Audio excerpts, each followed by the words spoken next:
Soalan 11. Tentang pilih atur dan gabungan. Bahagian A tentang titik-titik pada bulatan. Setiap pasangan titik yang disambung memberi 4N garis. Dan kita kira poligon yang boleh dibentuk. Bahagian B pula meletakkan 10 budak lelaki dalam sebuah asrama berkata bertingkat dengan beberapa syarat. Inilah yang diberi kepada kita, titik-titik dan garis untuk bahagian A dan susunan asrama dengan si kembar untuk bahagian B. Dan inilah yang perlu kita cari, bilangan poligon, kemudian susunan tanpa sekatan, dan akhirnya susunan dengan syarat berat dan si kembar. Jadi inilah yang kita sedang kerjakan. Untuk bahagian A, titik-titik pada bulatan dan bilangan garis. Untuk bahagian B, 10 budak, 10 katil dan si kembar. Kita akan selesaikan ketiga-tiga jawapan satu demi satu.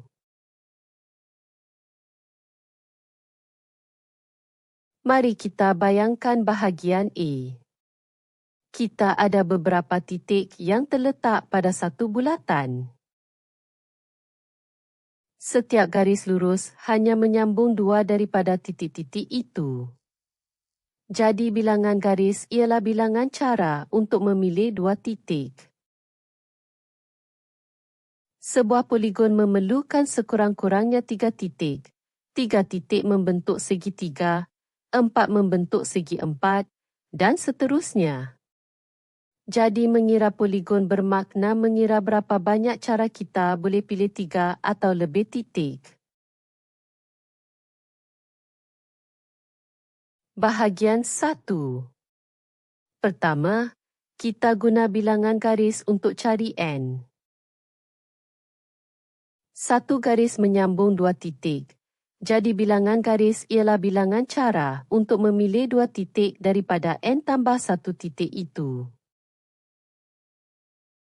Bilangan itu diberikan oleh rumus gabungan.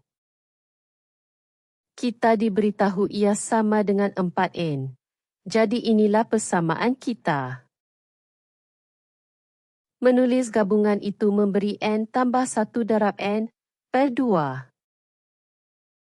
Kosongkan pecahan dan bawa semua ke satu sisi. Dan ia menjadi N kuasa 2 tolak 7 N sama dengan sifar. Faktorkan N itu. Bulatan titik tidak boleh ada sifar titik. Jadi kita tolak N sama dengan sifar. Ini meninggalkan N sama dengan 7, yang bermaksud 8 titik pada bulatan itu. Bahagian 2.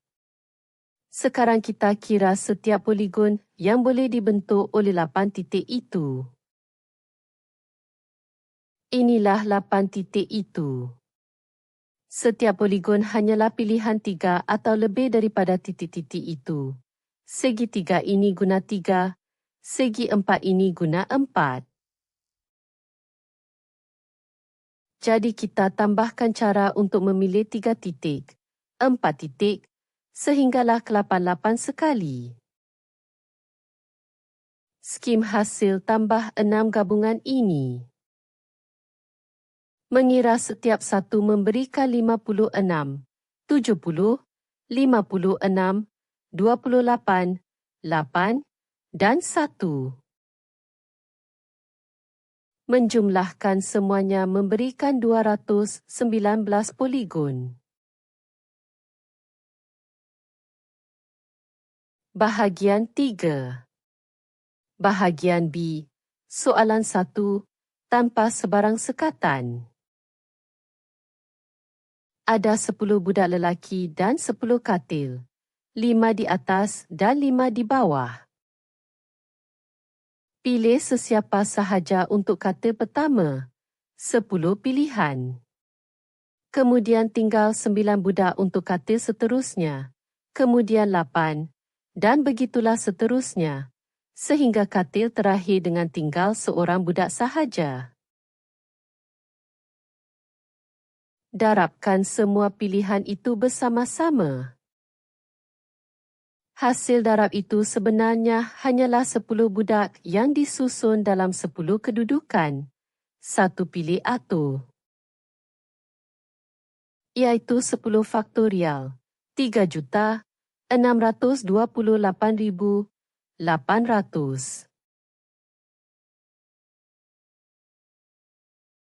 Bahagian 4. Bahagian B. Soalan 2. Di mana syarat-syarat mula terpakai? Inilah jadual berat itu sekali lagi.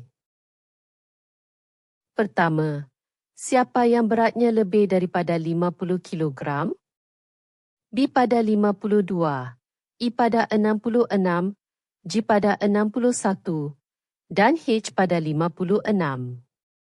Keempat-empat mereka mesti mengambil katil bawah masing-masing. Seterusnya, si kembar A dan B mesti berkongsi satu katil bertingkat. Oleh sebab B melebihi 50, B mengambil bahagian bawah dan A di bahagian atas katil yang sama. Jadi kedua-dua tempat mereka sudah tetap. Sekarang kita kira satu peringkat pada satu masa. Kemudian darabkan. Peringkat 1. Katil bertingkat manakah antara 5 itu yang diambil oleh si kembar? 5 pilihan. Kita letak A di atas, B di bawah. Peringkat 2. 3 budak berat I, G dan H mesti mengisi 3 daripada 4 katil bawah yang tinggal. Susunan adalah penting. Jadi itu ialah 4 pilih atau 3, iaitu 24. Peringkat 3. 5 budak yang terakhir, C, D, F, I dan J mengisi 5 tempat yang tinggal mengikut sebarang susunan. Itu ialah 5 faktorial, iaitu 120. Peringkat-peringkat ini berlaku serentak, jadi kita darabkan. Jangan tambah. 5 darab 24 darab 120 memberikan 14,400.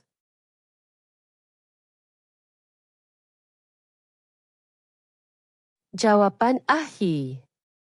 Bahagian A, 219 poligon.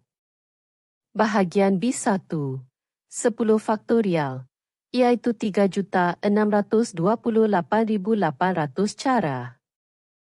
Bahagian B2, 14,400 cara.